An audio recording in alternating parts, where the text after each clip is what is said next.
good. There we go. Kelly's there. I see 8 people there. Guys, let me know if you can hear me, please.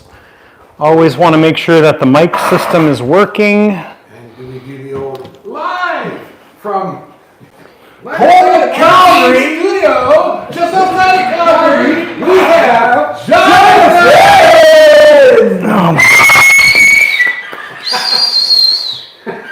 Guys. Right on! Thanks! Thank you! Can you look at the phone and make sure they can actually hear me? Somebody's supposed to give a thumbs up. Maybe they didn't hear anything of what you guys just said. Oh, that's all right. We'll have to do that. I'm assuming everybody can hear me because nobody said anything, so we'll just assume. And the microphone system is supposed to be working. Yep, you're all green line. Yeah. Green line's All right, guys, well, welcome back to our live. It is October 28th.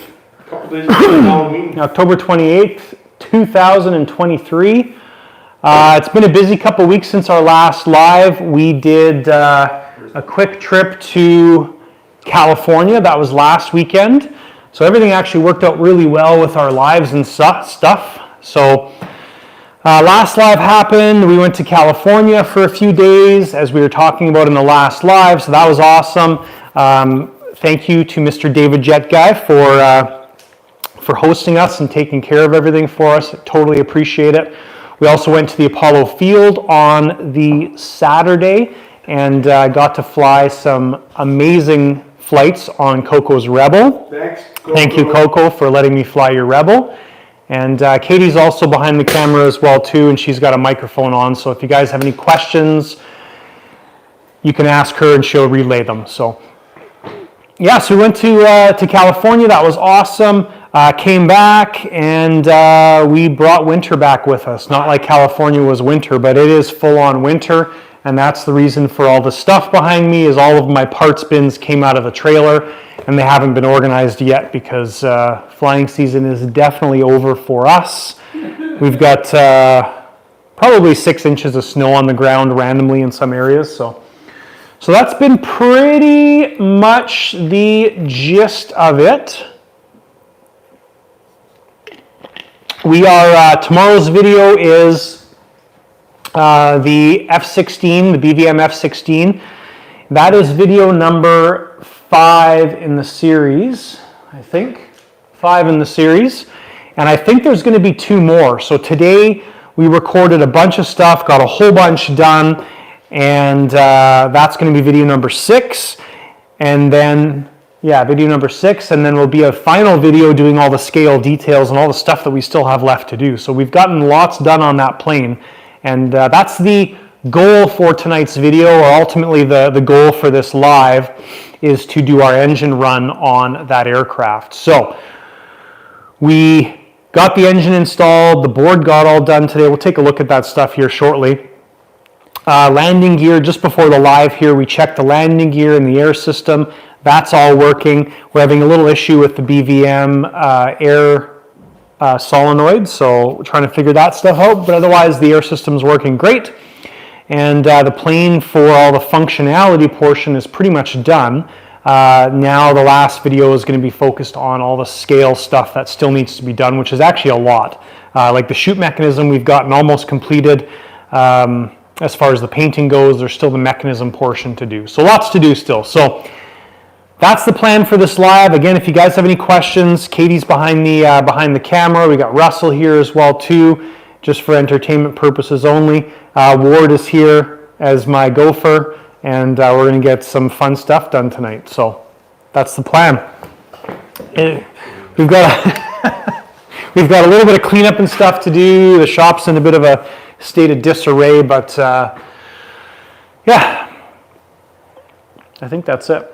So yeah, have any questions, comment them. Katie will read them and see them. So we got all the engine stuff done. Tomorrow's video is mainly focused around the engine. So that is the primary focus of tomorrow's video, along with a little bit of the front stuff. Today our main focus was getting the front board completed, which actually is completed, which is really nice. So we've got all of our electronics and everything 100% complete. There's like one wire here going to the remote on off that needs to be done, and a couple little things, but the placement of everything is 100%. So that I'm really happy with. We've got our plugs done on the front here for our batteries. We've cycled the gear as well too, and the gear is working beautifully. So yeah, so that is basically it. There you go, now you can see it. I forgot to turn the chat on. Is that what you're looking for? No, I can see it? Yeah. Okay. Yeah, so we've still got the cockpit to do, the canopy, again, the scale details that go everywhere. Have to do some of the light touch-ups and just small things like that. Oh, the other thing we did today was got the gear sequenced, which is super cool. So we should actually show everybody here on the gear stuff, because the video for that won't be till like next Sunday. Well, give it a throw. 8 days. So anyways, yeah, let's do a gear cycle on this, and we'll show you guys exactly what it looks like. The locks worked out really well. I'm impressed with them. Once we got the sequencing done in the Jeti system. What's it get pumped up to? How many PSI? Well, the compressor brings it up to about 100, but the little black box from, well, BVM Jet Legend in there only says it gets up to 87. Really? But my compressor right now is set to 130. The gauge in here says 105-ish. So I believe those little black gauges more than the black box. So. Yeah. Yeah, so we need some batteries because we haven't done our batteries yet. Those have been charging. They're calling that they're done. Yeah, this right here is giving us problems. Really? Yeah. You'll see it'll be cycling. The ones that look like the little paint solenoid with the little printer. That's what it looks like. Yeah, if any of you guys watching this have any actual experience with these little BVM valves, the air valves, the brake one, we're having a problem where you go to full brakes and it just stays open. The valve doesn't cycle. So kind of, if you go half on your stick, it pulses, and then if you go full, it just leaks air everywhere, which is quite frustrating. I've played with the travel, the channel travel. I played with lots of different things and nothing seems to help. So. You sure lose the air fast. Yeah. Yeah, when it's stuck in. Yeah. Couple questions. Ask away. What's in the box over there? Oh, who asked that? Good eye. I'm not sure first name. You can comment your first name if you want us to know your first name. So the box over there is a Hangar 9 339, and that is getting built for Kyle. So that should, I ordered that just before we went to California. It showed up a few days ago. Wow. We're gathering parts together, but that is one of the upcoming builds on the channel is the 339. So good eye, by the way. Oh, that is Kyle. Oh, it is Kyle? Kyle was asking. There you go. Good eye, Kyle. Good eye. Michael wants to know, do you prefer air retracts or electric? Personally? Electric. Yeah, I'd like Electron. to, exactly. I'd like to just say electric.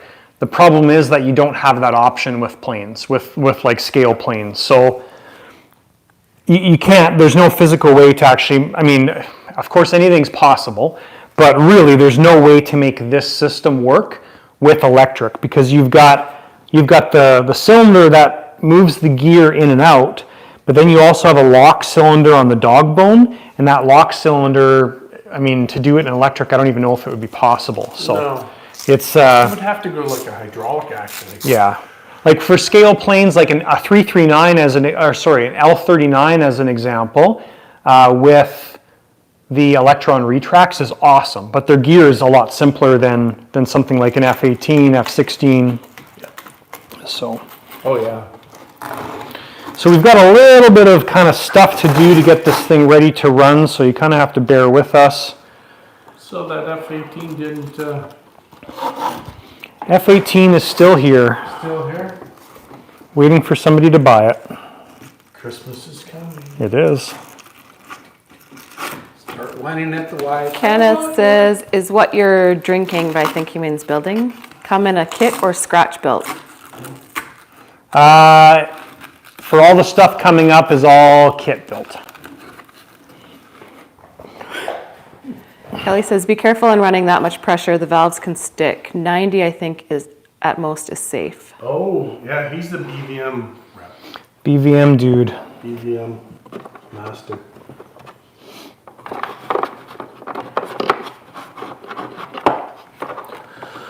Okay, so Are you still wanting to get an F16 for yourself? I would love an F16 for myself. I think we all like to have an F16. It's just to have a good field to fly it off. Yeah. That's what our issue is up here. Okay, so we'll do a gear cycle now. So we do have the plane essentially set up pretty much 100% on the radio other than the small adjustments, but so I can turn the plane on from the radio, so we'll do that. Receiver on. There it goes. Canopy closed. Flame out to open 1. Turn the volume down. Last one. Show me the light. Lights. Oh yeah, our little lenses turned out amazing. Look at that. Versus, so Oh, yes. the stock setup for the BVM has a little tunnel coming out, so you'd only be able to see that LED if you're on the side. When we switch those out to those pieces of epoxy that are colored, I mean, they're amazing how bright they are, and they just glow, and the red one on that side is just as It awesome. looks So like a real McCoy. No, that looks nice. And the ones on the back near the air brake. Yeah. Straight Just up. like blinding. No, that's nice. yeah, the lights turned out really awesome. Wow. So we do a gear cycle here. So one of the things to listen for is we've got the door locks set up on a 12-second delay. So all of the delays right now are all the preset delays that are in the GSU, the black box. The door locks are our own delays. You gonna lift? You gotta lift from the fuse. Right Yeah. Okay, so gears going up.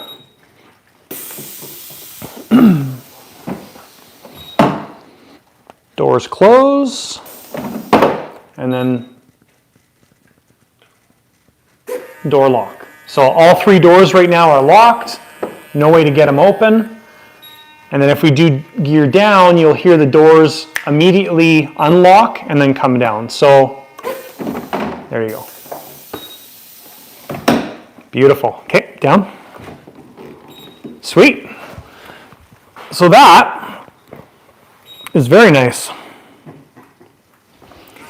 So what we got to do to get the engine ready to run is, I guess first thing is we'll pop it on the ground and then we'll move all that crap after. Oh, does that mean I need my winter jacket? You will need your winter jacket. Yeah, I'll grab it. Charlie says, the wife said it's okay. Go ahead and get you that F16. Which wife are you talking about? Yeah. Exactly. My wife, no, I wonder if she's paying for it.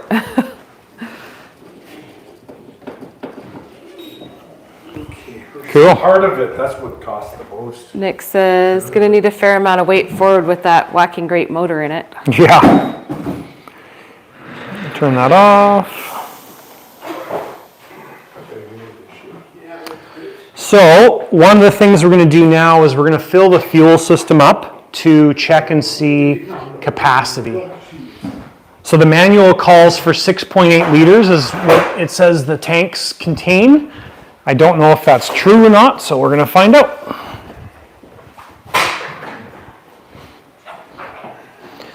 That's good like that.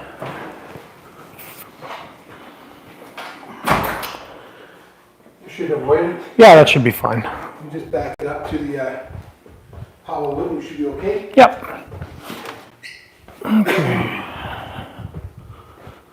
Maybe with the engine running, maybe the light will work.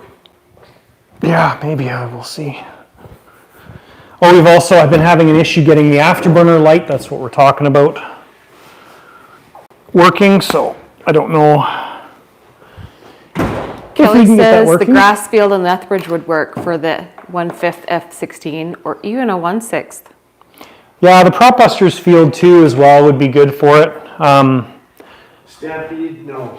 I think grass fields for the F16 aren't so bad because the intake location, and then if you're running the bypass on the underside, the grass really isn't an issue. Lethbridge is amazing for any plane, really. Oh, just a dream field. Field of dreams. Okay.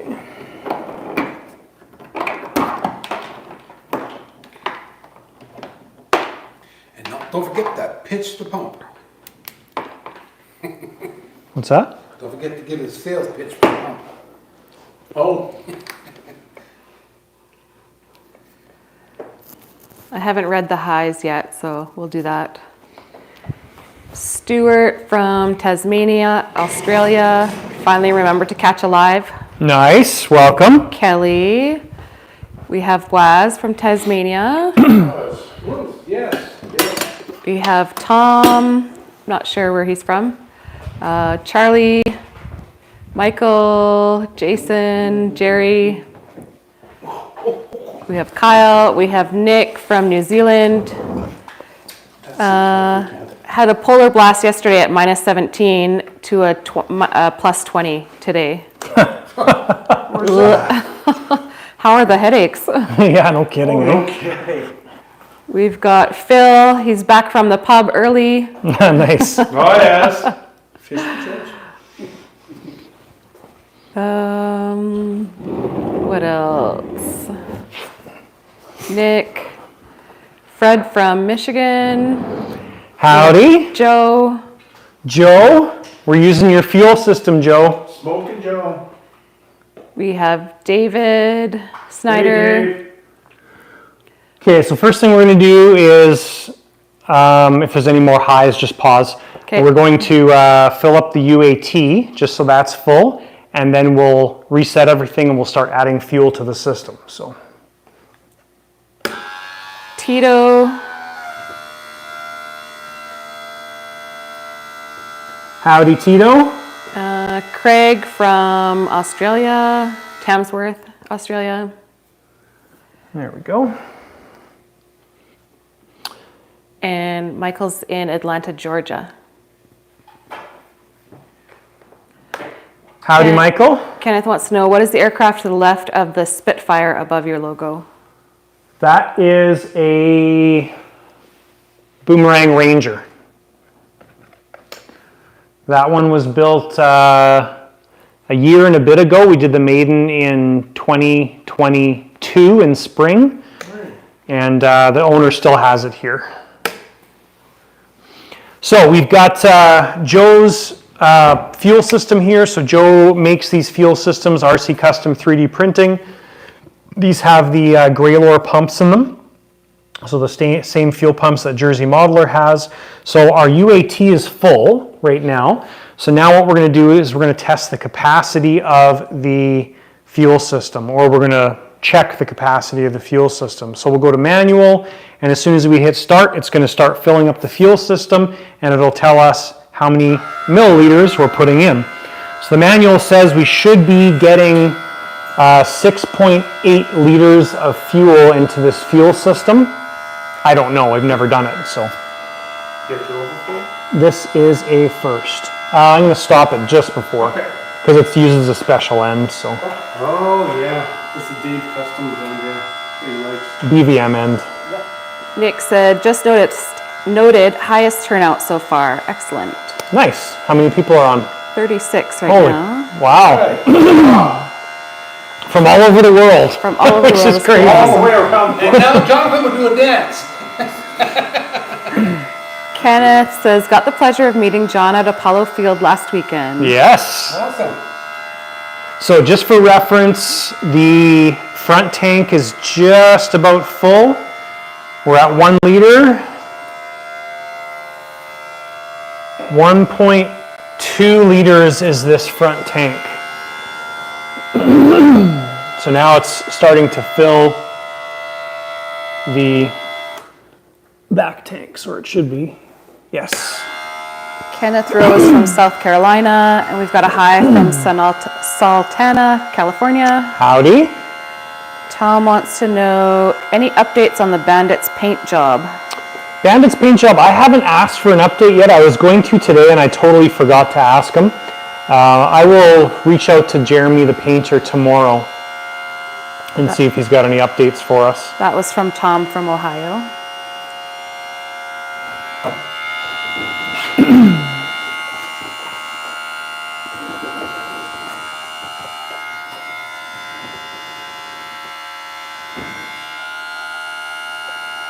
This is going to look cool in the air.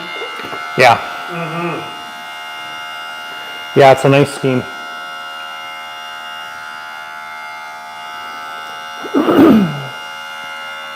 So we're at 2.5 liters right now, and the main tanks are maybe a quarter full. They're not even at the fuel fitting yet, so.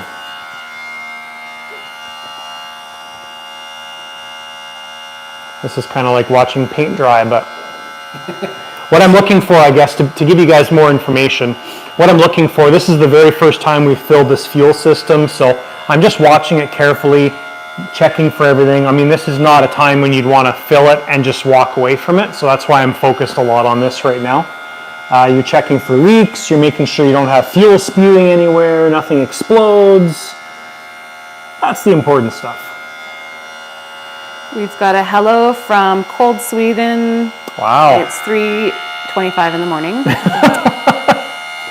Loyalty. To all of you listening in here after midnight, kudos to you. That's awesome. Yeah, no kidding. I guess go back to bed though anyways. Joe wants to know, was there 3 tanks in it? Yeah, so there's, if you come in, Katie, I'll show you. Sorry, it's probably loud. But, so there's the main tank or the front tank here. So this fills first.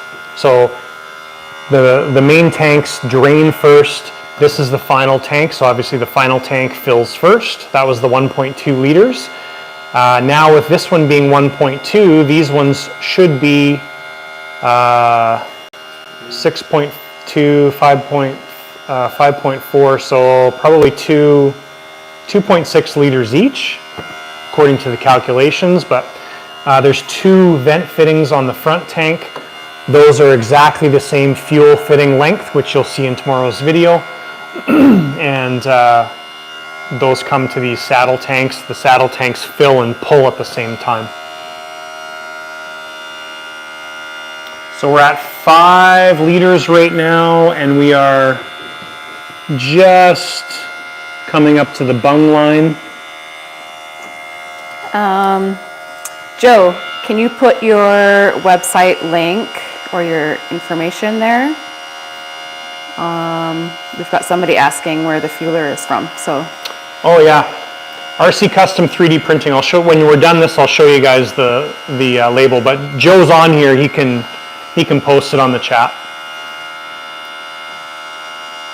So we're at 5.8 liters total. And it gives you the LEDs, like how many volts are on the battery. That's really nice. Really never looked at that. Bill says his missus is watching too, so only one more needed. Basically what you do is that also programs in so that you just have to touch a button and fill up whatever jet you want. You do how many jets on that? 4. 4. You mean it remembers? Yeah. Yeah. You can program it in for the, fill up whatever jet you want there. So I think their That's nice. label of 6.8 liters is very accurate. Yeah, it's getting near there. So we're at 6.6 liters. We've got a little bit to go. And those will fill up quick because that's the Yeah, top. because it kind of peaks out. Yeah, it's like the top of the pyramid. So I'm going to stop it before we get to that, the vent line. What are you at right now? 6? 6.9. 7. So I'm going to stop it there, just because we're coming up to that fuel line. So we're 7.1. 7.1. So when I programmed the V-Speak unit in this plane, I programmed it at 6.8, which actually is fairly accurate. So yeah, you can bump it up a little bit. So it's probably 7.2, I think, with it all filled. We've got a little bit in this tank, a little bit in that tank. So yeah, about 7.2 liters of capacity total. which is totally suitable for a 300. Yeah, that'll fill up. We have 40 on right now. Nice. Awesome. It's just because we told everybody that we're running the engine. That's it. Just kidding. No. Nick- I want to hear noise. Nick says it's 2:30 in New Zealand, 2:30 p.m. It's 12:25 p.m. in Tasmania. Thank you guys for your dedication and for watching. That's super cool. Deep south there, Australia, man. Yeah, but they're getting the nice weather now. I know. They're getting the nice weather. We'd like to change some. Except when it gets too hot though. I I don't don't know if like I could do it like a really. I don't like it at Christmas. 45 and above for Christmas. Christmas. It's just rude, no snow. David Faltus says bigger jets may fly better, but smaller fill faster. They sure do, and they're a heck of a lot less expensive to fly. Fuels. Well, when you think about it, so we're paying roughly, depending on what fuel you're using, but let's just say $2 a liter. And I don't like to think about this stuff, but so on this plane, you're probably flying and you're using 5 liters of fuel, let's say. So 5 times 2, so $10 in fuel. Plus oil, so you've got 5 liters of fuel. So a mix, you're using $5 in oil, depending on which oil you're using. So you're using about $15 a flight in fuel to fly this For thing. 5 minutes of For 5-6 minutes. 10 minutes. 10 Let's minutes. go 10. Okay, No. 5 minutes. No. 5 minutes safely. 5, 6, maybe 7. 5 Wow. minutes. So Dave's not going to be flying it like, you know, $2 some a other minute. people we know. it's $2 a minute, just enjoy it. Yep. If you don't want to fly it, put $2 on each minute. That's what all the racers say. If you can't afford the juice, you're not going to enjoy the power. So first thing we need to do before we run an engine is we need to prime the fuel system, and I also need to remember to record stuff too.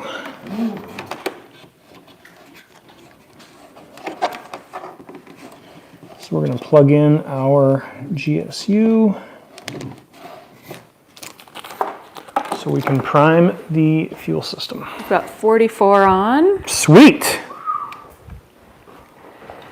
I had a pumpkin, you know, for Halloween. It starts getting cold. Oh no, I'm gonna go in and get my jacket. It's a nice warm sweater. Oh, just pass me the, I'll be the holder. It's a nice warm sweater. When we, It's a yeah, winter sweater. when we, but thanks anyways. I'm going in and getting Your my, sponsorship.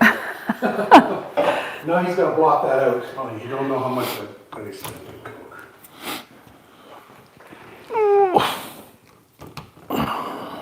He's gonna block, color that out. So so on this system, you he's tell getting me his other camera ready. Dave doesn't run the fuel shutoff online toward the engine. He doesn't. Bingo. Yeah, I'm just getting my other Personal preference. microphone system set up here. We got to rock 2 microphones, one for the camera, one for you guys. Keith says, so much for turbines, just bought back my Challenger 2 ultralight. Hope you see it at ALA next July. Nice. All right, guys, we've got the aircraft here on its ground, on the ground on its wheels, and she's looking awesome. So we filled the fuel system up. Didn't quite fill it, so I filled the UAT first, and then we filled it right to kind of the ½ inch below the vent lines there. The reason I only went that far is I don't have an overflow tank right now. So to get it to this location right there, that was 7.1 liters. We're probably 7.3, 7.4, I think, somewhere in that range, but that is our fuel system. So it's full right now. So before we run this engine, we want to make sure we prime the fuel system. So right now, we are completely dry to the engine itself. The UAT, this is the first time it's been full as well. You never want to take fuel out of your UAT. And we're going to do a little shameless plug here for the lighter side of RC After Dark. You guys are in a camera time warp right now, and you may be watching After Dark, and then if you watch this video, you're watching yourself in the future? In the past. In the past. Ooh, that's trippy, hey? So the reason you don't want to drain your UAT tank is if you drain it, your little filter, whatever you're using in there is going to be exposed to air. And then next time you fill it up, there's a real good chance you'll have a big air bubble in there. So always leave your UAT full. And that's why I always do a full throttle check before running my aircraft or flying my aircraft. So let's prime this thing and we'll get it ready to run. That alone will save my airplane with Yeah. turbine. Kelly says, this test run is sponsored by Carhartt. Nick says, love Russell's sexy flannelette shirt. Told you blue, baby. Matches John. Joe says, don't forget to turn your pump off. Yeah, thank you.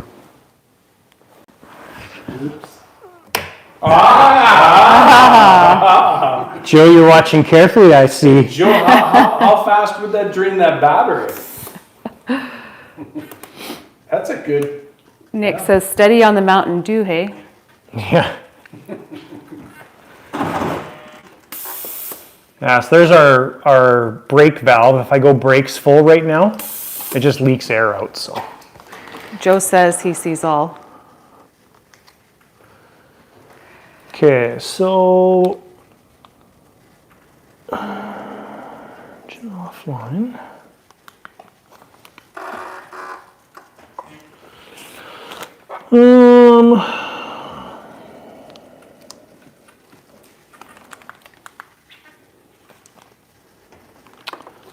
So why are we offline? It was on before. Simple things. So when we did the gear cycle, the engine was beeping. So let's turn it off and back on. So it was beeping like it was doing the ready beep, so. Oh yeah, going through the motion, yeah. So we've got power to the engine, we're good there.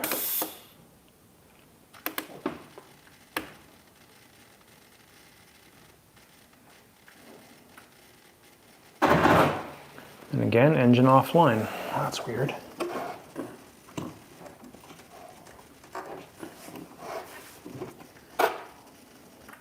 Shameless plug for Jonathan. You want nobody but him figuring this stuff out because he's like a wizard with this.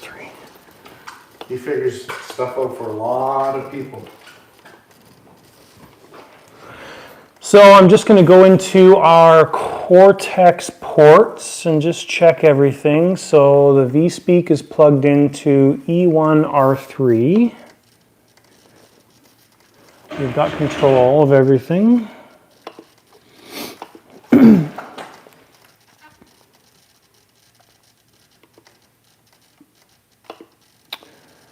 Dun, dun, dun. So E1R3 is EX bus, which it should be. It's the other thing right here. This is like Jeti programming if you come right here. Watch him. Just thinking, what did I change?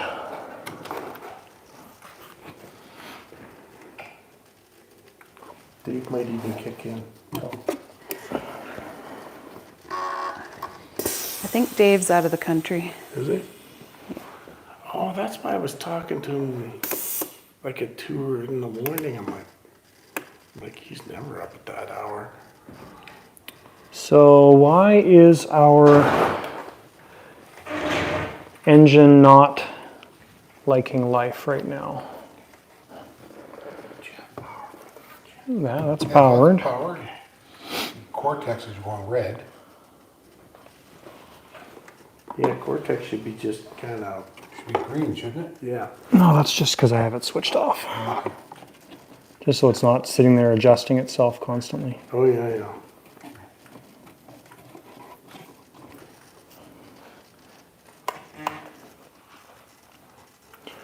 Okay, so we got voltage there, we've got voltage there. If we unplug that.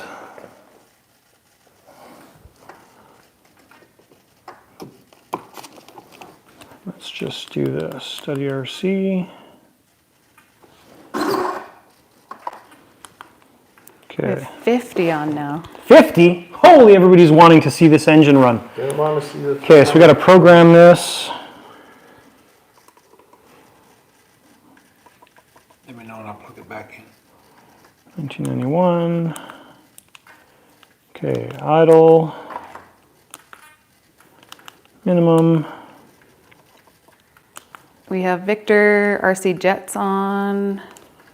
Howdy, Victor. You're just reprogramming it, right?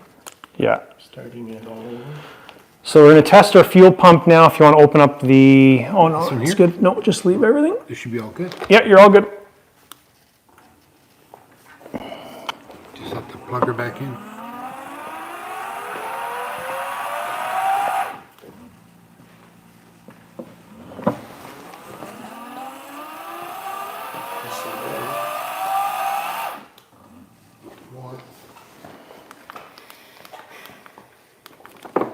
Okay, so we don't got any power there.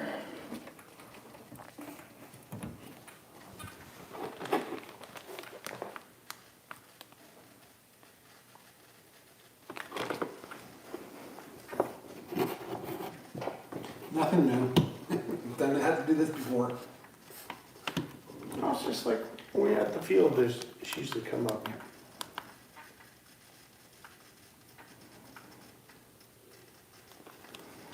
So engine offline, but the pump is working. So now this cable is, I made this cable.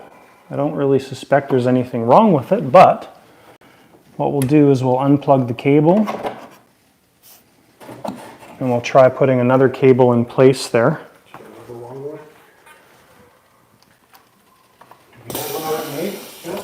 I'll find one. You already Weird. made it? Very weird.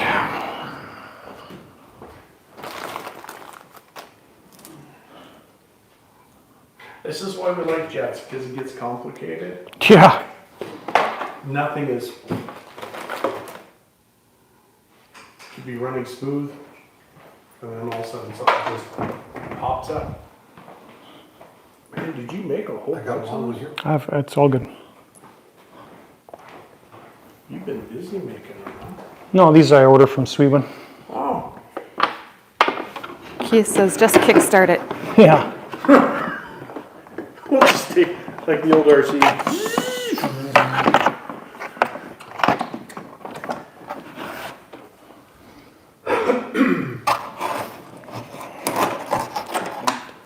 So we'll factor this out and make sure this isn't the issue.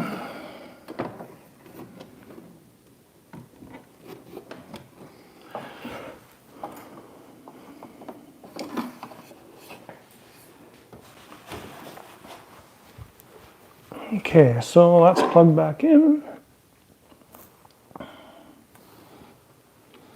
This is when we need some music, you know, in the show. I can tape it in.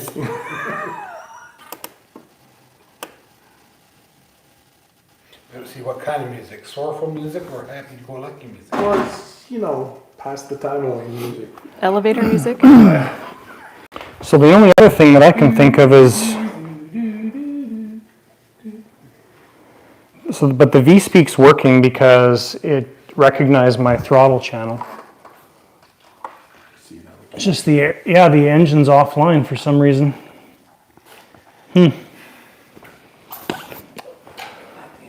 What a pain. Maybe battery.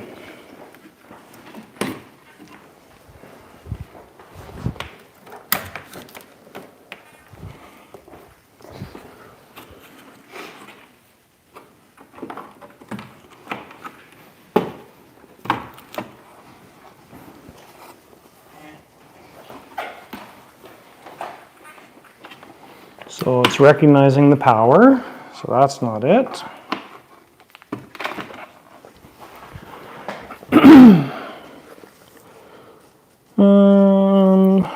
Getting our signal through.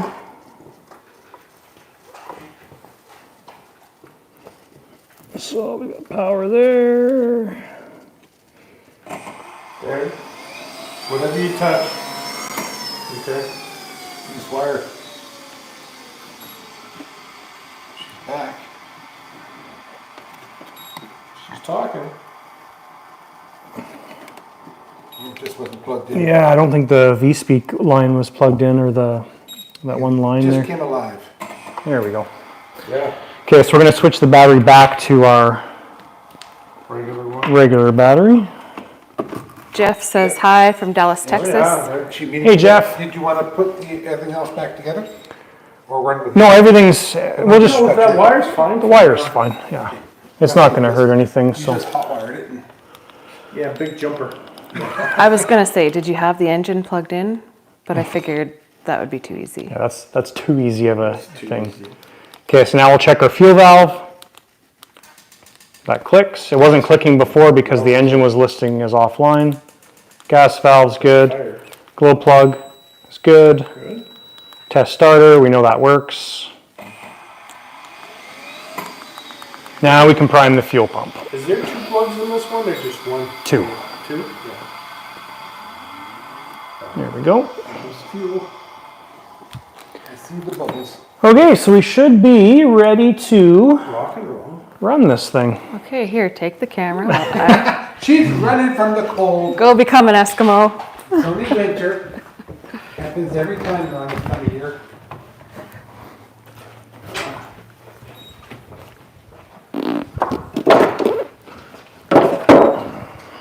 We're back more. I got it.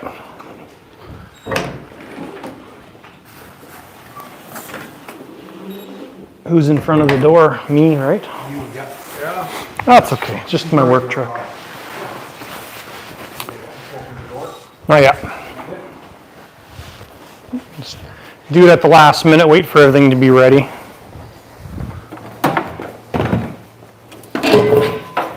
Boys and girls, always make sure you have your fire extinguisher handy. I know Alan will be very happy with us. Yes. Don't use Back that by the one. door. That's ABC, that's no good. Aluminum brass and foam. Mine are on the bandsaw. Ah, here she comes. Yeah. Very fashionable. Canadian fashion.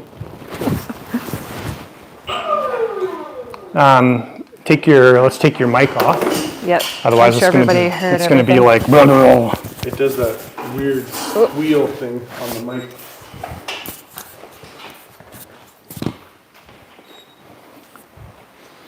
Did you get your little magnet? Yep. Okay.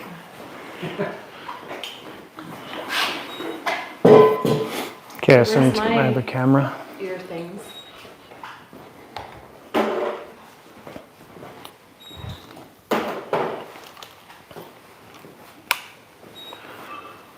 Check, check, check. You trucks.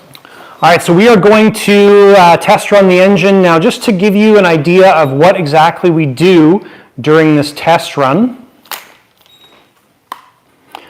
On the first runs like this, I always will put up on the screen exactly what we're doing, but this is the process for test running this engine, or these engines in general. Now, we've already test run this engine in the shop, but you got to remember that this is a brand new fuel system, new restrictions, new setup, new pump, all that stuff's brand new. So first thing we'll do is we'll start the engine. We will let the engine stabilize at idle. That's very important. If you switch anything in your fuel system, if you put a new ECU in there with Sweewin engines, what I'm telling you right now is what you should be doing. So let the engine idle, stabilize, and then you want to, about over a 20-second period, slowly move your throttle stick to max. Take 10 to 20 seconds to do that, and let the max RPM stabilize. So the max RPM on this aircraft is 98,000 RPM. So we'll wait for it to stabilize at 98,000 RPM, and then we're going to come back down on our throttle stick. We'll do some acceleration checks, make sure we're happy. It's very cold outside right now, so we're not going to change the acceleration because it wouldn't be valid when we're flying when it's really warm out during the summer. And then we'll do a restart test and make sure we're happy with that. I got to check and make sure restart is turned on. And that's basically the test run. So I'll put up on the screen while we're going through that stuff, but enjoy.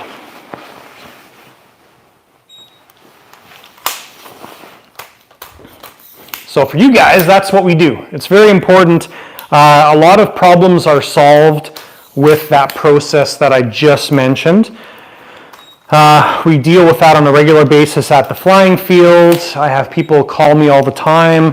Going to other fields at different elevations. Yeah, and it's not even Sweetwind engines, it's other engines as All well engines, too. it seems to be. So you really want to let that idle stabilize, then slowly go to max and let your system learn the new stuff, the new elevation, the new plumbing system, whatever it is. Exactly. So I'm going to go in and turn restart on.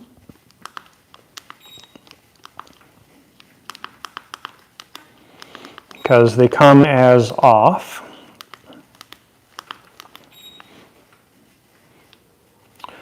Okay, so that is all good. Our idle's 33,000, max is 98,000. There we go. So, ready to run. Where do you want this camera? Where I am, if you want to get cold.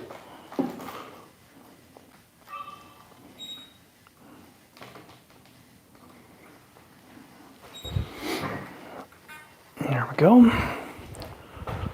Good? Mm-hmm. Got your ear protection on? No, you didn't give me any. You got your hood up. What?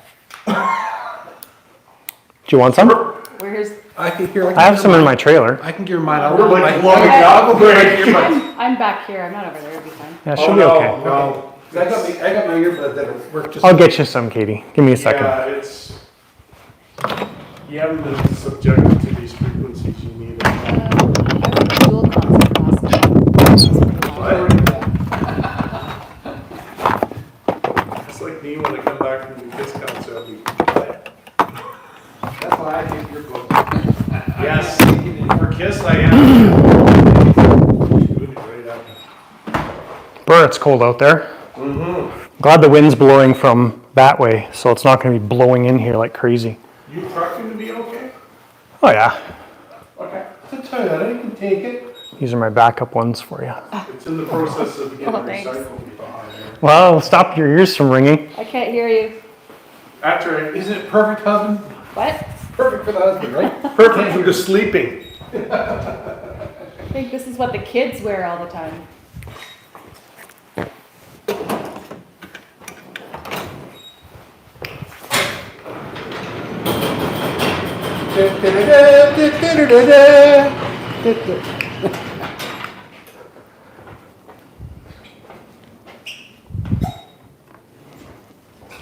Alrighty.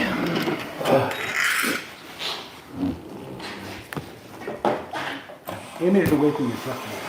It's okay. Oh, that's fine. This is how they clean up cars in Alberta. Bubbles, bubbles, bubbles.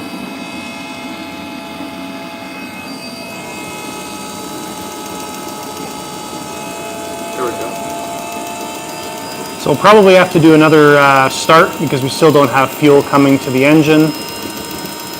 It's a long pull. There we go. Maybe it'll catch. Let's try. Oh yeah. Yep. Good job, Sweetwind. That was surprising.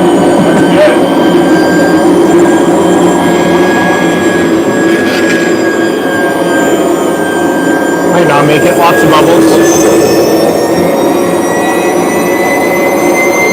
Better than some jet camera.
Restart check.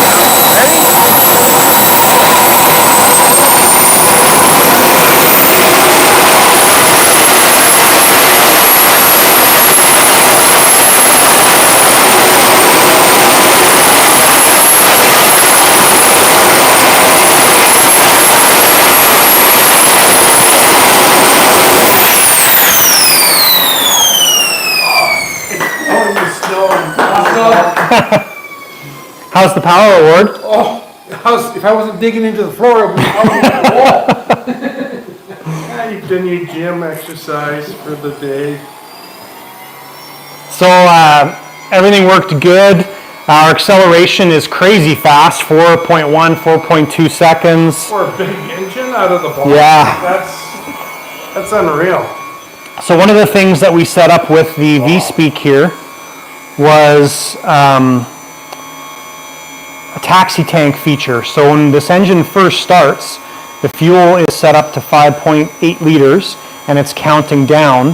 And the very first time you go to full throttle and back down, it resets it. So if you're using this with a taxi tank, what you do is you pull the taxi tank, go to full throttle for just like a second, back down, and it resets your fuel consumption and it works good. 4 minutes and 8 I seconds. felt the air being sucked in the bottom of the vent there. Oh yeah. You just feel it going in there. It's sucking it in. I love these 300s. They're like a total sleeper engine from Sweden. Like they max RPMs, 98,000 RPM. It cools down insanely quick. That is quick. Like it's That done. is really quick. Yeah. When I had one in my Huracan, I would land the Huracan, shut it down, and like within 15 seconds it would be done. Yeah, before you got back to the stall, it was already exactly. shut off. So fuel-wise, we are we're like an inch and a half below where we started. So according to this, I didn't reset it in time, but we used about a liter of fuel. So cool. That was fun. Award? Yeah, that was fun. I'm looking for the dragon's tail. It had a nice blue when it started up, come out the back end, just looked like a fighter jet came out. Oh, Yeah, that was awesome. That was good. that was worth the price of admission. See the smoke pin there. It's getting glowing red. I know. That's why they make them out of stainless. Okay, so planes going off. Because if that was steel, imagine it going through that. Just drip, drip, drip. I'm just letting it air out a second or two Oh, longer. that's a nice smell. Well, I don't mind the Power Model oil smell. No. Nothing like turbine in the evening. It rocks you to sleep. I'm just going to record this and then we'll close the door.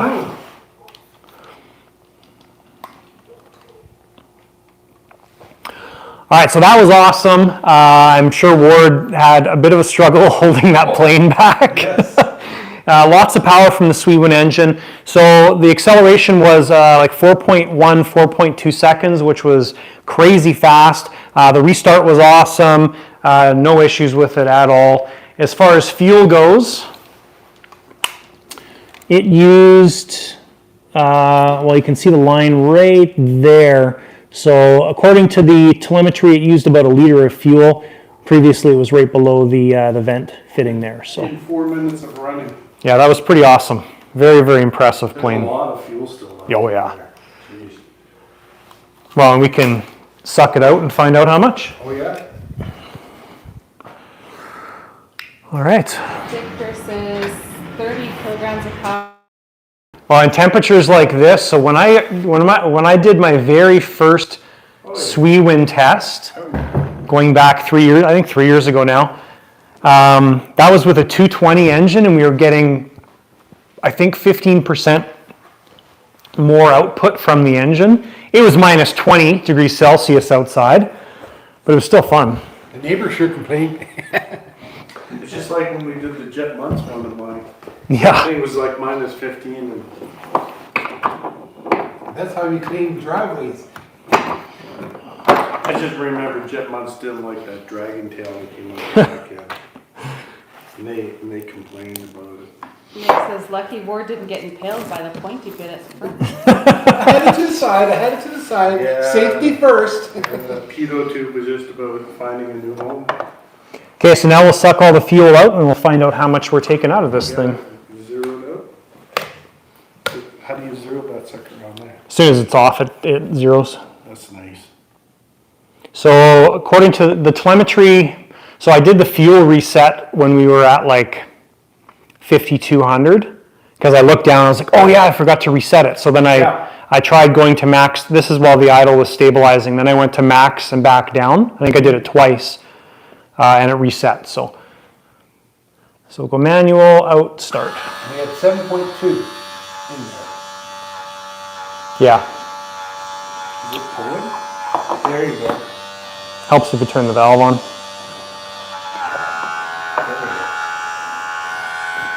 Yeah, so we'll see how much. I mean, if we're 7.2 in there, minus 0.2, minus 1, I'm going to guess maybe 5.8 liters left. 5, 6. That's my guess. 6 get the- liters? we'll get the 6, wheat- 5, 8, and 5, 6. 6. All right. Well, this might take a while, so. I'll get the 20 cents down and I'll bet 20 cents against it. Oh my God. Hey, it's near Christmas time, so tough.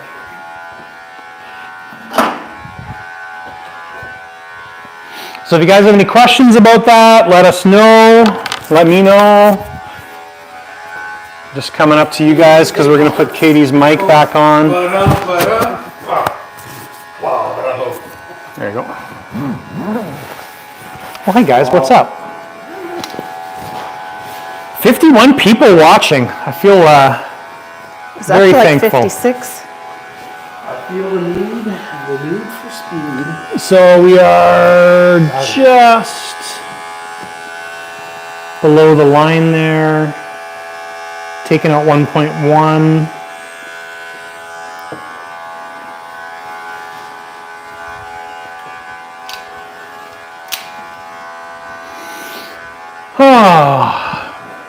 Time for vitamin C. Hey, you know what's nice about this fueling system?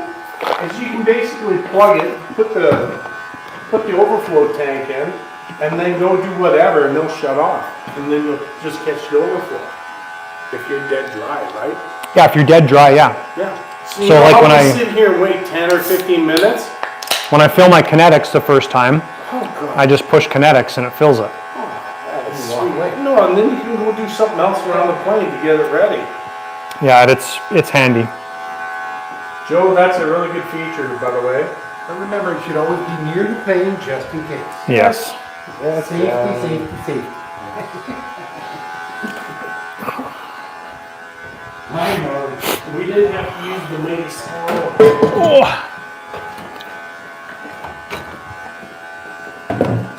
The mega blower. Yeah, I was using that to clean the truck. I used it to clean some of the snow outside. Yeah, it actually It does. That's why I actually bought Oh, look what Katie got me for my birthday. A cordless Dremel. I think it's friggin' awesome. this? What? Who gave that to you? My wife. I was eyeing one of these. It's so smooth, like, so when I use this bit in my other one, it's like, That means the bearings are going out already. Yep. And that sounds like my other one. My other one's about that. It's Yeah. a little rougher. and I was using this a whole bunch this afternoon, and I'm like, oh, the battery's probably gonna die, and it's still full battery. I have a cordless one. I want to get a smaller one like yours. I love that Because I one. need a smaller one to get in smaller areas. Yeah, if you get the extension, then it's easier. Well, I got the 90-degree elbow too. Oh, that's cool. Yeah, I actually put it on there and it'll work. Mm-hmm. Cordless, you never go wrong with that. Between that and the corded one, I go between the two of them all the time. If you're using it a lot, you'll take down the battery in about 15 minutes, but it quick charges so quick. Yeah. 10 minutes, and it's back up. Another promo thing, Dremel, if you're listening. Yeah.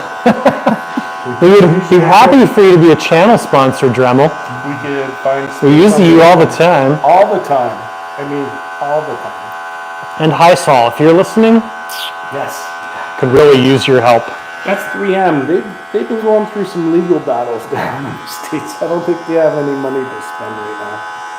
David Falta says, F-16s are such great flying jets. Love my T1. They are. What scale is the T1? That must be 1/6, I think.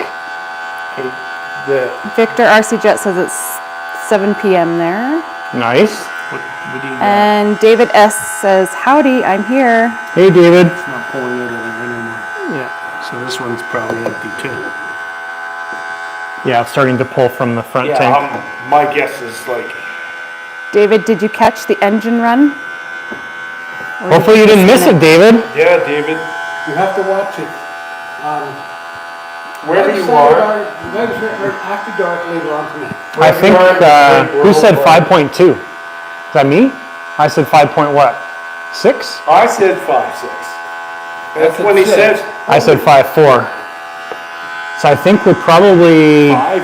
Just gonna yeah, go there's with going to be 5 left. Waz says, just imagine what the SU is going to sound like. Yeah. Oh my lord, we're gonna need 2 people in the front for that one. He didn't catch it. Oh, it was good. You got to rewatch it. It was pretty awesome. Yeah, you gotta rewatch it. He was, My friend. Right side of RC after dark. he was working on cameras for Cave 2. 5.1. 5.1 liters. So David that is Falta nil. says 1/8.75 scale. 1/8. Oh, that's cool. That's a good size. That's only gonna Nice and portable. that's only can get better. As the computer learns, it's gonna get more and more efficient. So 5.2 liters. So that run that we did there, that used 1.8-ish liters, I guess. You put 7.2 in, Yeah. so it's 5.2, Yeah, 5.22 liters. 2 liters for. Did it feel like 2 liters? Oh. You were at the end It of was the pushing. It spear. was pushing like I swear it would be 100 liters. Wow, it was pushing hard. And that's why we have to run the 8mm tubes for the fuel. Got the nails. That thing has power. Yeah. We have a lot of Davids on here. Hello, David. David. David Snyder says, whole lot of Davids going on. A whole lot of David going on. Oops. David S says, so what was the final tank capacity? 7.2 liters, and we weren't quite full. So we were just below the vent lines. It's probably about 7.5. Yeah, 7.4, 7.5. I guess 5. And we burnt off 2 liters for what, 5 minutes? 4 minutes and 8 seconds of runtime. So that's a lot of fuel it was going through. Yep. It had a nice plume of blue flame coming out the back end. That thing is just gonna go from here to there right now. Just love jets at night when they start up like that. They look so nice. Come on, fuel fitting. You broke it. No, I didn't break it, it came off. Can you grab the side cutters, please? Nick says 1 Ward strong thrust ratio, not bad. Oh, yeah. And David S. says, so we need to adjust capacity in V-Speak. As flat as possible. Yeah, if Kelly's on there, yeah, if Kelly's still on there, what time is he getting on his with the 300 Come on. flying time? It would be interesting. It And has did a you safe try the time. wing tank reset? Yes, it worked perfectly. What is the wing tank reset? The taxi tank reset. Oh, so you take it off and it resets it? Oh, No, when you pull the taxi tank, you go to full throttle and back down, and it resets the capacity. That's what I was talking about.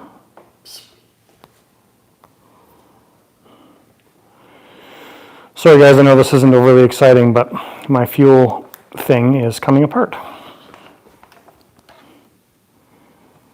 And now I can't get this off. There we go. I hate Tygon tubing. I hate Tygon tubing. I hate Tygon tubing. Well, that was good. That was successful. Very successful. We should have a bowl of candies. You know it's Halloween. No, not yet. No, for them. You know it's Halloween. It's like our Halloween theme. Need some paper towel. Kelly says, I think we set our timer for 7 minutes and have plenty left over for go round. Yeah. So, okay, so 8 minutes tops, basically. Yeah, I think 7 is a safe number. Give yourself some chance extra for just in case. Yeah. That's basically using a liter a minute, basically. At full throttle. Well, I think full throttle, I can't remember what the actual number is that I tested, but it's like, Talon racers were flying it. it's like 800 milliliters a minute at full throttle. Something like that. I'm just guessing at the numbers. David wants to know, how are we doing with nose weight CG? Well, I haven't even checked that yet. I can check it without the wings on, and without the cockpit on, without the canopy on. Put the nose on. Yeah, I don't know what we're going to end up there yet. Haven't gotten to that yet. Yeah. The goal for today was to get all the electronic stuff done. Engine obviously run, get ready to run, and then what we're going to start on next is all the scale details. Finishing the cockpit, the canopy, getting the wing tips on, that stuff. Pilot is- Yeah. He says, that is what we do with no wings. Oh, that weight was with no wings. I see. David, can you look on our chat and see what the weight on the nose is supposed to be? Because if it's no wings, then we can check it easy. That is no problem. That was nice. So these are just clear lights on the armament for the missile, for the light? They're probably red and green, Sure, you hit the switch and they fly off. I think. Yeah, no, that one's red there. Maybe red and white, like one's red, or maybe they're both colored, I don't know. Tito says, bought an aviation design integral. Nice jet. Ah, cool. That is a nice jet. David says, nose weight, no wings. What is it? I need to know the number, David, if you don't mind, if you have it handy, because Katie's got my phone, so I can't look it up on our chat. I'll put the cockpit in, the pilot in, rest the canopy on top. Do you want the cowl over? No, you don't need the cowl over the engine, do you? No, That's gonna be real with the CG anyways. Wings are what the CG is, anyway, so it doesn't matter. Well, I tried doing my CG like that, none of my planes that came out. Wow. It was too tail heavy. Yeah, well, these wings are right where the CG is anyway, so It was a that's tail pretty heavy. wide. Completely different than I tried. Bam, bam, bam. So that is pretty much everything up front. We've got our basic battery set up. Nose weight is 10.08 pounds. 10.08 pounds, perfect. So just in case for all you people that are not David watching this, So that's one of the easy ways to do a setup on your aircraft is like with the Rebel that we built recently behind Katie there, we knew exactly what the nose weight needed to be, so there's no reason to, if you've already got a version of that plane flying well and CG'd well, all you do is set that plane up with the nose weight that is already figured out. So on the previous F16, we just took the nose weight from that, which was 10 point what? 10.08. 10.08 pounds, and now we know this plane is set up exactly the same if we're at 10.08 pounds.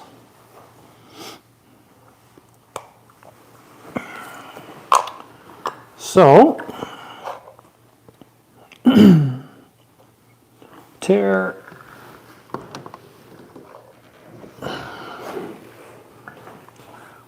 David says put the chute in the pod.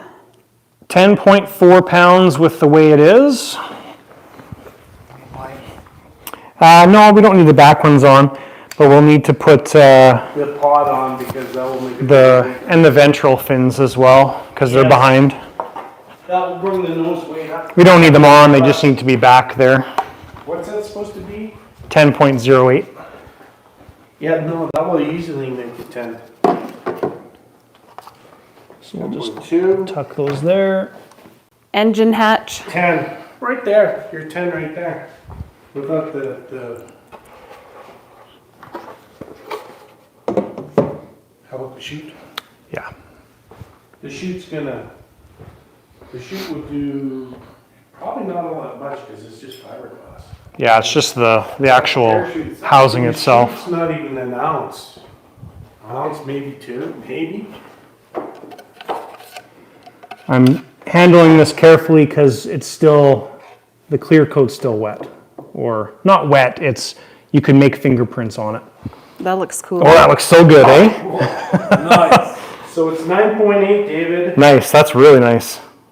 I like that. 9.8 without. I'm glad we the chute. didn't leave just that gray. No, that looks really nice.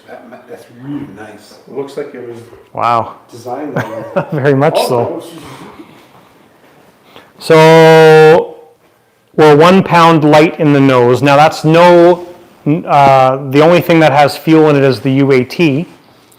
So there's no fuel in the tanks, but we're 9.8 pounds right now with the way it yeah, sits. but the UAT's like right there. Yeah. It's not all that far ahead. David says that is the perfect nose weight for high alpha maneuver. Nick says very nice job. Cool. And David says, what batteries do you have in the nose? So in the nose right now, if you want to come in, I'll show you. Oh, So that we've smells got- like that. Oh, fancy, fancy. So we've got a Gens Ace 5000, 7.4, so there's 2 of those. And then this one is a 5200 milliamp 3-cell LiPo battery for the turbine. So if we were to add, let's see here, these guys.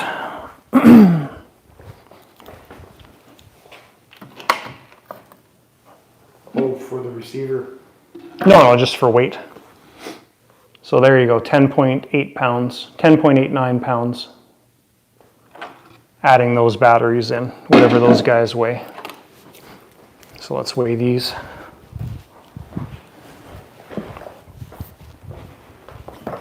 They're probably close to a pound because I think that's what we needed in there.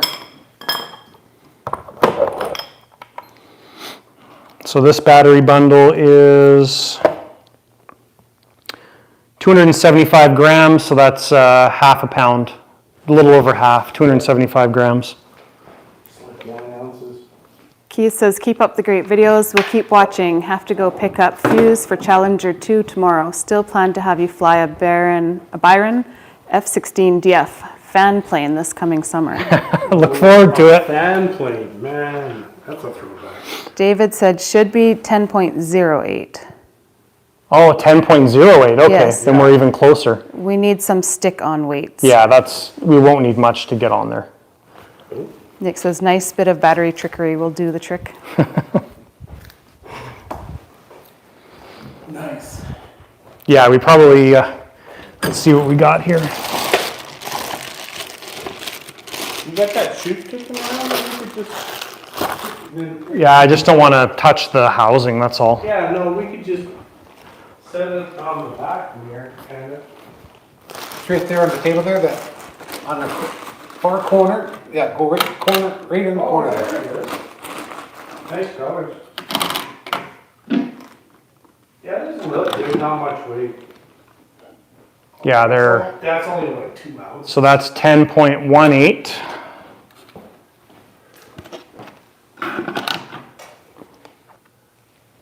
Okay, the chute's back where it's supposed to be.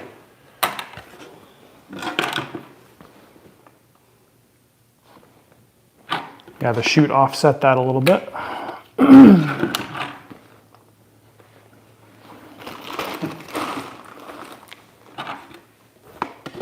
Oh, 3 ounces? 10.0. 10.06. Six. That's a little tip That's there. damn close. Screwing you a little tip. Sounds like he's making jewelry, just throwing some clink in there. 10.08. David says, Russell, keep fingerprints off jet. Well, hang on, maybe you can lift them. There. There. Oh, yeah, That's see, why I was holding it. put that on and it's too much now. Oh, because the end piece. Yeah. Yeah, it's machined, right? It's not wow, it's not metal, it's just It's a fiberglass. long place out, yeah.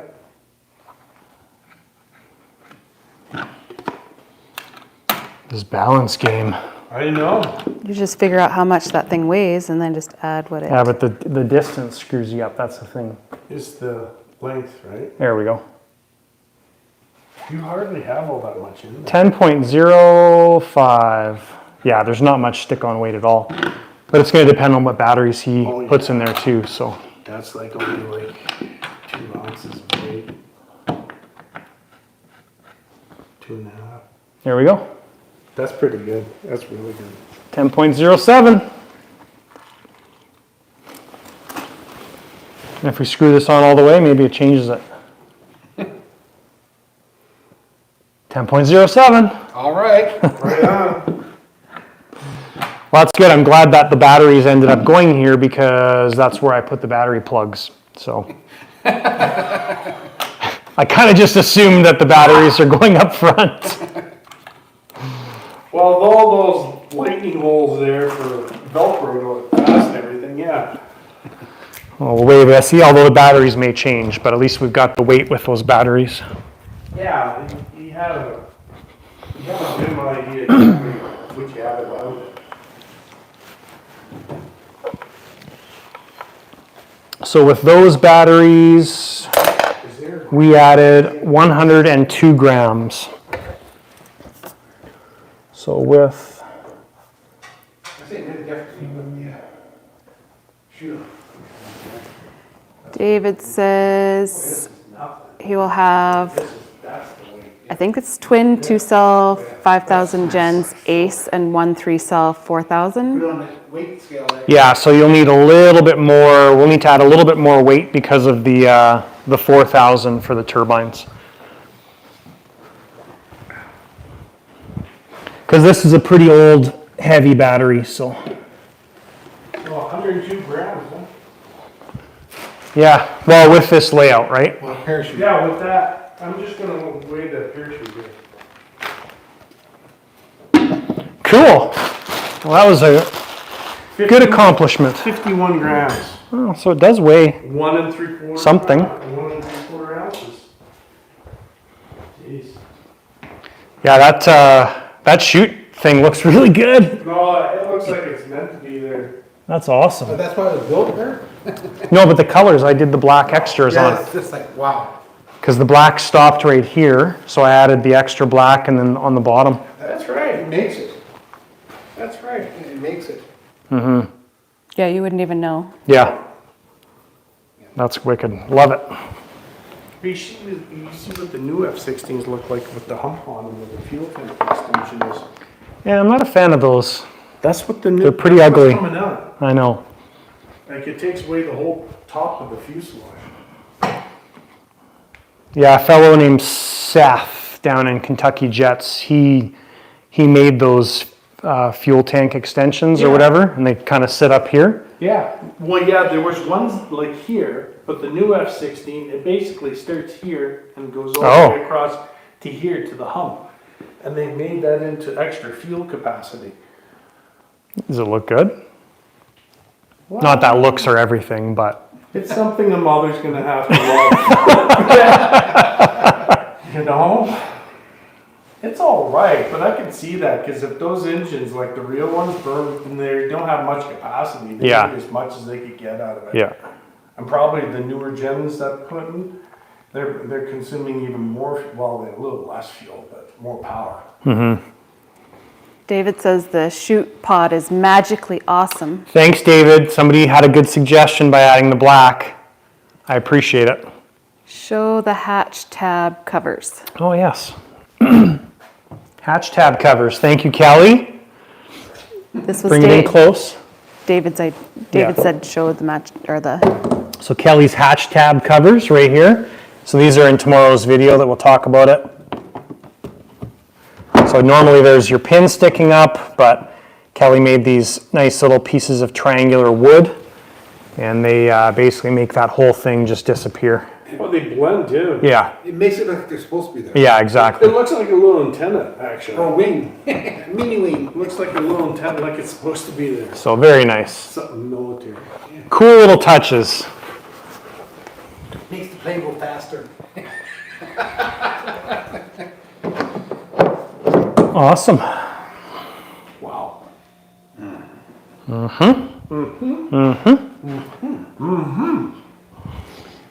Yeah.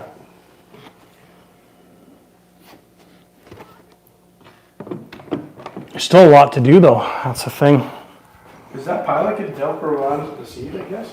Yeah, that's the first time he's sat in there, so. Is he gonna make move? No, Not gonna move? He's not gonna bust a move? no, no moving pilot. I figure he should be at least looking both ways, up and down. Come on. Don't worry, Ward. Don't get your panties in a knot. The Come on, the David. SU will Tell me have you want the man to move. the SU will have moving pilots. David says one very unique F16. Yes. Yes, and from a man who's seen a lot of them. Well, yeah, he's got a little bit of an area to snug in. Yeah, his butt's not all the way down right now. It's like how I watch TV.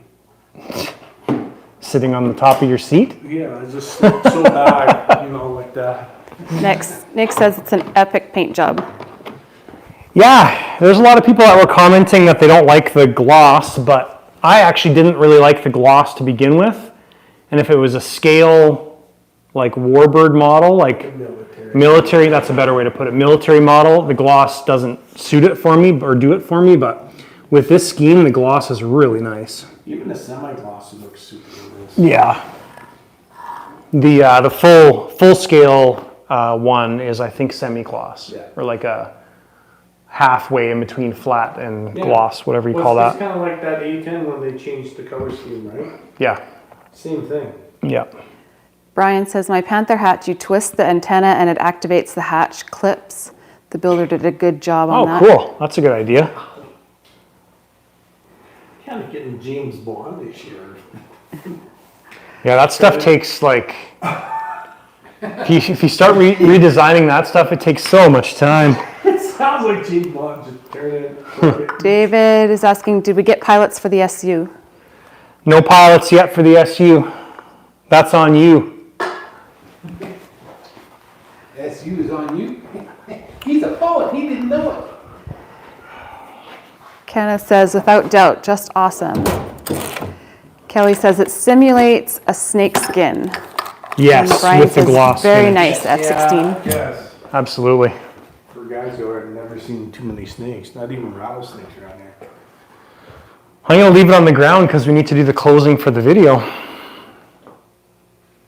And there's another video after that, the last video. It's confusing because normally we would do the engine run up in the last video. David says, gotta go. Thanks a lot, Jonathan. We'll watch in full tomorrow. Ciao. Very cool. Well, if you guys have any questions, now's the time to ask, because we're kind of just sitting around Bye, staring. David. Hey, Ward, have you actually looked at the tail there? Like in that little circle, do you see what that little circle in the back is on the vertical? What is it? Right there. Do you see that? Oh, it's like a, F16. Oh, yeah. I'm just like looking. Yeah. That's the intake, the nose. yeah, The vertical. Oh, yeah, it is. Yeah. I just saw That's I- cool. You saw no, it I haven't already. seen that yet. That's Yeah, good eye. A plane in the I just plane. thought it was a target sort of thing. Yeah, I didn't really ever pay any attention to it. Honestly, I actually, when I first saw it, I thought it was like a scorpion tail, It looks like a scorpion tail. but Yeah. doesn't really make sense for the Viper demo. No. Yeah. You should have a Viper for bites. Well, that's why there's eyes. Yeah, It looks exactly. Like, it looks like it must have bitten. Cool. Well, that's awesome. It's nice to get that out of the way. Get the test run done. Now it's all the finicky little bits. Find out why the lights don't work. Yeah, try and figure out the afterburner system, They're not working. the brake solenoid valve. So we'll have to figure that stuff out. Charlie says, Jonathan, thank you for all the time and effort you put into making these videos and live streams, and also to everyone involved. I, for one, truly appreciate it. Thank you very much. We appreciate it as well, too. Thank you for watching, because without you watching, none of this would mean anything, so. I would have to find something else to do. I love RC. Where do you have your F18 listed for sale? The F-18 it's right above our heads right now. That's not really where it's listed, but it's not listed anywhere. Not that high. So I kind of threw it out in a video a while ago. I think 2 live streams ago we talked about it and gave some details and stuff on it because it was down at the time. We were taking pictures for sale, so it's not really officially listed anywhere, but it is for sale. So. And it's just, so you guys are aware, if you're actually interested, it's not mine. I built it for a friend. He was thinking about getting back into the hobby. He's not. He's a great pilot. He's owned a bunch of F-18s. So everything on it's brand new, except the engines have like 2 hours on them. They're a pair of Swiwin 190s. Otherwise, everything else is ready to go, set up for Jeti. So. David Feltus, will it be set up with tailerons and flaps or just standard ailerons and elevator? Good question. The F-16 is going to be set up with tailerons and flaps and ailerons. So the aileron's going to act as flat. The ailerons act as ailerons and the ailerons act as flaps. So you can actually have them squat down. So Yeah, so when you're on landing, your ailerons, Yeah. whatever you want to call them. I know I'm going to get roasted. Actually, no, I won't get roasted because Okay. only fans come to this. So That's right. if this was on my regular channel, all the correction police would be out there. We're not teaching this. So on this one, the ailerons, when you're landing, will be swooped down, and you still have aileron control with flaps. So Yes. Kelly said the F-16 is factory called the Fighting Falcon. The pilots that fly them call it the Viper. Yeah, that's exactly it. That's the history of it. Nick says, I would have it, but postage would be a bugger. It's one The of the F-18. most produced airplanes that they've ever made. There's more of these fighter jets that they've made. Like, I think they made like 4,000 of them. Yeah. holy, eh? So, Real? and their new assembly line, they're rolling off about 1 a day.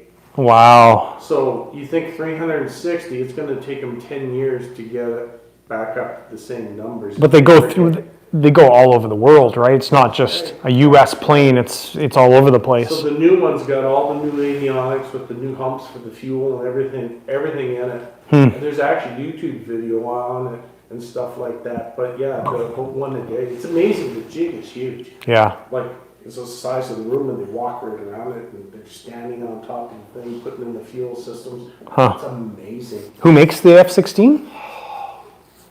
Kelly, Yeah. Who makes the F-16? Somebody look it up. Okay. General Dynamics once upon a time? I don't know if this is the same thing, but Kelly says Japan is still making them. Most fighters use the flaperon system, and then he says new variant, Yeah, flapper General on, that's right. Dynamics. General Dynamics, yeah. Craig has a question. Okay, mate, question off topic a little. Can you please do a video about clone receivers on Jeti? Oh, right on, because I gotta set mine up too. Are you asking how to set it up, or are you asking why? Because those are two very different videos. Keep Rockstar, you know. So comment, you gotta answer my question. Who is that, Craig? Yep. Both, please. So instead of 10 minutes, it's Well, it's actually very easy to set up, but Harry's video is, it's good, but It's you have to okay. go through a lot to get to Yeah. the point. yeah, setting it up is actually quite simple. Yeah, the benefits, I don't know if I really want to do, I'm a little leery lately about doing anything with radios, put it that way. Gun shy. Oh my gosh. Come on, I would be too. I wouldn't want Jeti to start disowning me, even though they don't really know that I exist, but yeah, They know we exist a little bit. no, they don't. Craig says he does not like it, so please, mate. You don't like it? Don't like what, clone setups? No, he does not like it, so please. Oh, Maybe who you were talking about that did the video? oh, I Harry. don't know. Yeah. Yeah. He's good, but it's just the British way of how he comes across, right? Yeah. So, since we're just sitting here, By the way, why don't you show them on here, the two receivers, because they're already 7s. yeah. So, this is what I've been told. Can you see me okay? Radio's okay? So, in your Jeti radio, there is 3 sets of antennas. So, the first antenna, we'll call it the 900, is in your handle, right? And then you've got 2 pairs of 2.4 antennas here and here. So when you're using dual path, we'll just say this, and I don't know where these things exactly are and how they're oriented, so don't take me as gospel on this. But let's just say our antenna number 1 is in this location here, and antenna number 2 is there. So when you're using dual path, so you've got receiver number 1 and receiver number 2, so you've got receiver 1 paired with antenna number 1, you've got receiver number 2 paired with antenna number 2. The second receiver never really does anything, ever, until this receiver actually loses its signal.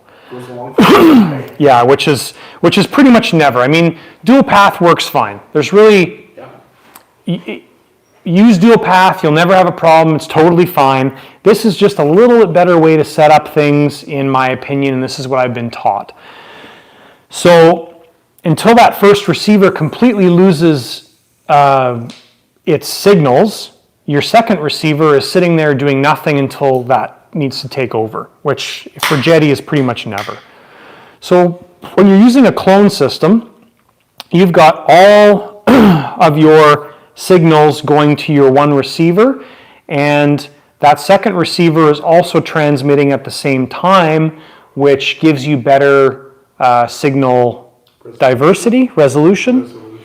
So like in California, as an example, at the Apollo field, yeah, they've got a really dirty signal in that area. So what happens is, David, as an example, the owner of this plane, all of his planes are set up with a regular receiver and a clone. That's it. No 900s in his entire fleet.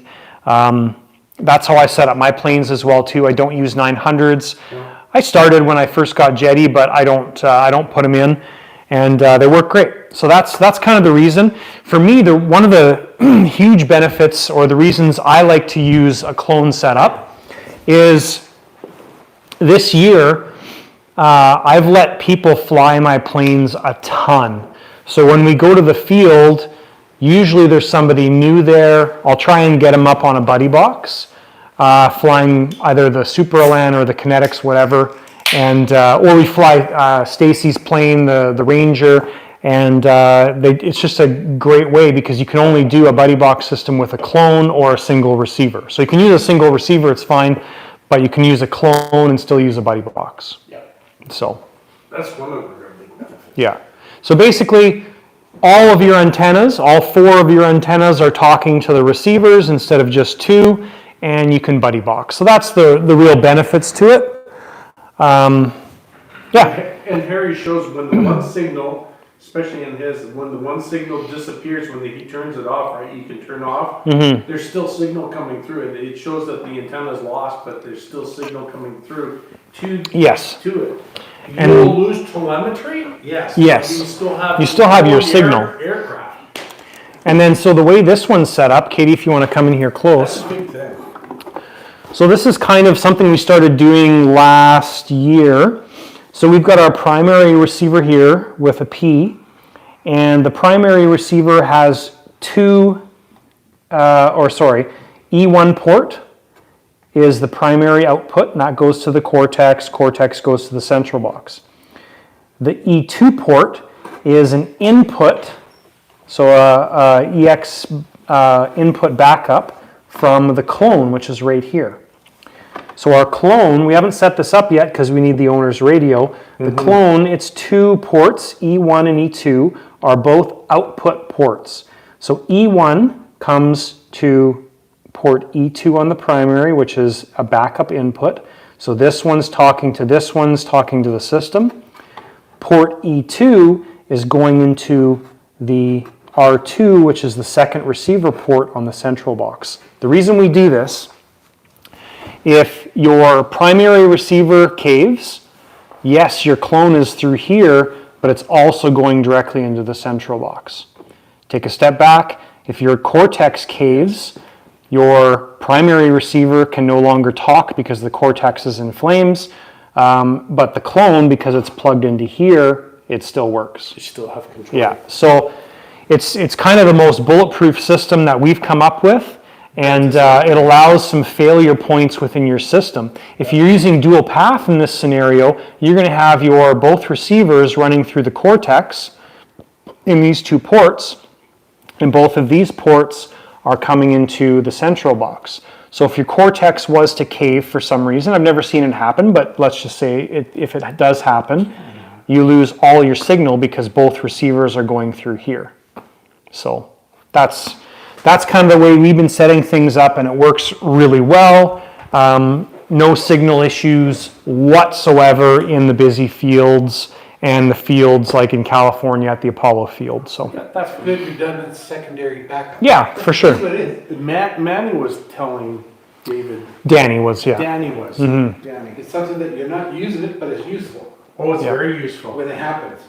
So it's It's just very useful. And there's lots of guys out there that'll disagree with what I just said, and that's okay. We're allowed to have differing opinions, and that's all right. We get to the same result. Exactly.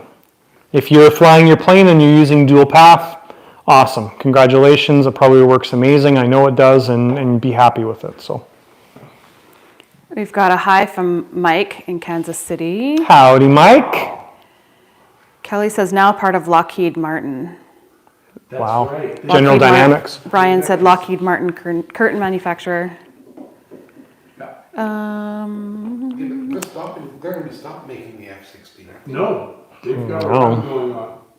Okay. They have to replace, they've got from the government, well, you never know, it's the same thing with the A10. They were supposed to do the wings in the A10 a couple of years ago, and now, like you said, they shut them down. Yeah. Because they're gonna use the F-35 to replace the A10, which I find. Yeah, you never know what. Yeah, that's a really weird replacement. That's a stretch.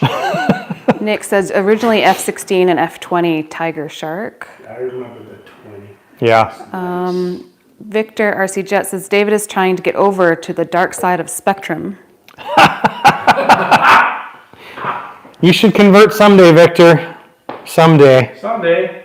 Hey, I got an old Gen 1 DS16 for sale. You can keep your Spectrum stuff to fly the foamies. Kyle says gotta go, thanks, and can't wait for the MB339 and Prowler builds. There you go. Good job, Kyle. So it's sitting over there. We're going to unbox it probably in the next week or 2 here, just waiting on parts for that guy. Engine for it, I think, should be here this coming week. So,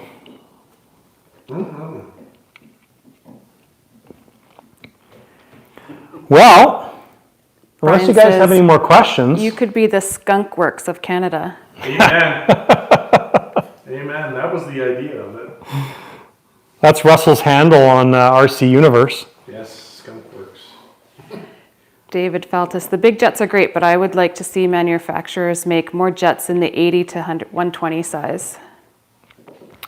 Yeah. There's quite a few, but they're getting out of it. It seems like they're moving up to like the bigger ones, like the 180, 90, 70 size. I think it depends on where you're flying at too. Like for us, the small, because we really only have access to grass runways, we do have access to asphalt runway, but it's not as convenient. It's 3 hours north, 3.5 hours north. So yeah, for us, the scale jets, anything scale needs to be fairly big just to be able to take off properly, but also intake design is quite important for us as well. So like my second airplane I ever owned was an F-22, and that was a 1/8 scale Jet Legend F-22. That would have been twitchy. No, it was pretty rock solid. It was a nice plane, but it used a well, I put an RTI 2800, which was a 28-pound turbine. So that was like a 140, I think. Yeah, 140-ish kind of size turbine. It flew great, but it was okay. Like the wheel was the nose wheel was I don't know, probably a 2.5-inch nose wheel, maybe like 75 millimeters. So it was, but it took off the farm there fine. But Craig says internet went down, but thank you so much for the info. Really appreciate it. you bet. Thank you. Kelly says, did you get to see the shuttle in California? Space shuttle, not a bus. I'm glad you clarified that. No, it was a pretty busy trip to California. So we flew in Thursday. We left here Thursday morning, got there Thursday afternoon. We went for lunch. Then we went to work on some planes, which was ultimately the reason to go there. So we replaced the compressor in the F-14. And That was a good photo on Facebook. yeah, then we went for dinner after that. And Friday we ended up going to Disneyland, which was amazing. Thank you, David, when you listen to this. Thank you for making that happen. So that was super cool. So we spent the entire day at Disneyland. We were there at 8 o'clock when the park opened, and me and Katie kind of made a pact that we were going to stay there till the end. And like 8 o'clock rolled around, 8 p.m., 9 o'clock. Was it that late? I thought it was like 6. I think it was like 7:30. We kind of looked at each other. Yeah. We kind of looked at each other like, I'm done, are you? Yeah, I'm done, okay. And then we laughed. Feet were hurting, shin splints. yeah. We were just like, oh. We're not waiting for the fireworks. No. But it was super awesome. So that was Friday. Saturday, we kind of had a sleep-in day, which was nice, and then we ended up going to Apollo Field in California for pretty much the day. That evening, we kind of did some shopping and running around. Katie was shopping on Saturday. And Rodeo Drive? And then Sunday we flew home in the morning. So it was a nice quick trip. It was cool to meet everybody. But no, we didn't. To answer your question, Kelly, we didn't have time to see the shuttle. There's a lot to see down there. I'd like to see like that old Reagan's 707 Yeah. It's in the museum, the Ronald Reagan Museum. It's up Yeah. on a pedestal. Love to see that. I'm glad I went to the Apollo Field flying that day. I mean, it was fun because we're going to the field anytime is fun. But when I've never been there before, but when I watch videos of the flying at Apollo Field, everything looks tight. So it wasn't as tight as I thought it was going to be, although there are some things there, like the airport's right there, so your planes are like literally flying right over the runway. It's pretty nuts. But with the way everything's organized and your spotter knows exactly what to look for, it's great. It's really well organized and very nice field. It's only 600 feet long, but it was plenty enough to fly anything that any scale jet there, no problem. So That's why Dave's so good. when he gets the whitefish landing on the. Oh, yeah. Just, Yeah, and cocoa too, just. yeah, it's a nice field, very nice. There's nice trees for shade, and there's a covering thing, and oh, it's beautiful. I saw like how it views out like that, the runway itself looks longer than 600 Yeah, feet. yeah. It looks like 800 feet. Yeah, and there's quite a bit of flying room. Like in the videos, it looks like everything's close, but it's not. So. Brian says bigger is better. Yep. And more expensive. Yeah. Kenneth says, ever thought about an SR-71? Yes. That's been kicked around quite a bit. One of my customers that these two planes belong to, he wanted to do an SR-71. We reached out to Ollie at Ultimate Jets. And this was a couple years ago. I think the waiting list was like 2.5 years, and they weren't even taking names. So we're talking about planning doing a B-2 from CARF, the B-2 bomber. So Talked about that over a year ago too. yeah. Nick says, cost-wise, not a big pickup in 80 to 120. Yeah. Kelly says, cars was cool. Yes. Cars was ride very was cool. Yeah. One of the things that this is going to sound pretty stupid, but one of the things that I really get a kick out of at Disney is the organization. So the very first trip, I think it was the very first trip that we went on was to Disney, or was that to Hawaii? When we were Maybe young. Hawaii. No, I think we went to Disney first, didn't we? So anyways, when Katie and I first met and we were young kids, we were like 18, 19 years old. Disney was where we went, and that would have been like 1998 maybe. And so when we went in 1998, never been there before, fell in love with the place. It was just Disney. There was no California. California Adventure, yes, thank you. And like where California Adventure sits right now, there was a parking lot. So when we went to Disney, like we stayed at a hotel which was across the parking lot. I remember walking there across this massive parking lot. And then we've been back many times since. The last time we were back was a few years ago. And then even now, when we went back, their whole parkade system they've added is just like mind-blowing. And I love seeing how everything is organized and just how everything flows. It's just one of those things that I get a kick out of. So. Yeah, they keep on evolving with the times. They don't- Yeah. Not like Knott's Berry Farm where it kind of just stayed kind of what it was. Yeah. It blows my mind when I go there and it's like you got everybody, the parking is all organized and people are like shuttling you down here and you're just like boom, boom, boom, boom, boom, and it's just so organized. Yeah. Oh yeah. The efficiency is amazing. Kelly said they went the week it opened, 3 hours in the line that day. No, really? We kind of cheated because we went in the singles rider line. Yeah. And, like we got on in like 15 minutes. Well, we had a couple of awesome experiences. So we were waiting for, what was the one where the guy scanned the things for us? Oh, that was the Just one of the Star Wars Guardians ones. of the Galaxy. Oh yeah, Guardians of the Galaxy. Used to be the Tower of Terror. Now it's So we were kind of debating the Guardians of the Galaxy one. You couldn't use the fast pass thing, so it was like 2-hour wait to get on the ride. So we were kind of like, well, it's like later in the day. Let's just go and stand in line. No problem. We don't have anything to do, right? And so we go up to the line, and we're about to walk in, and this completely random stranger walks up, and he says, "Don't go in that line there. Here, go in this line." So he like shoves us in front of hundreds of people in the fast pass line, which was like, if this is the fast pass entrance, it went all the way down there. He's like, no, just go in, just here, stand here.